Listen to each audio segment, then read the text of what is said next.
bayan sa bawat distrito at party list na mag-scrutinize ng budget ng bawat ahensya ng gobyerno. Hindi po natin pinag-uusapan dito ang confidential fund.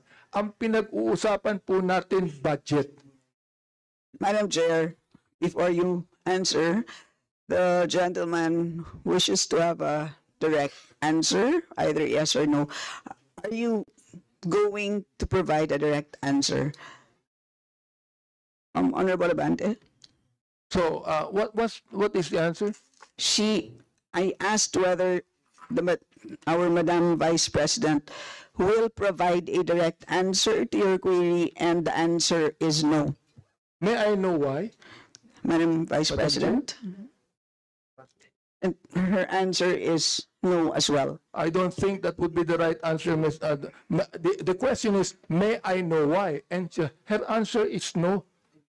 Would that be the right answer to the question why? Madam Vice Madam Chair. President, do you wish to comment?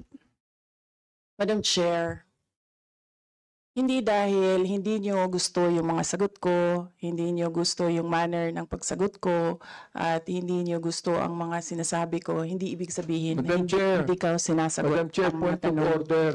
Yes, so Honorable Mali po Abante. yata ang sinasabi niya, hindi nyo gusto. Hindi yung nyo. Madam Chair, wag niyong isali dito ang aking mga kasamahan dito. Ako ang nagtatanong. Sabihin mo sa akin, hindi ko gusto ang tanong mo. Yun lamang ang dapat niyang sabihin sa akin. Sapagkat hindi ko rin gusto ang sagot niya. Madam Chair, ganun lang. Oo.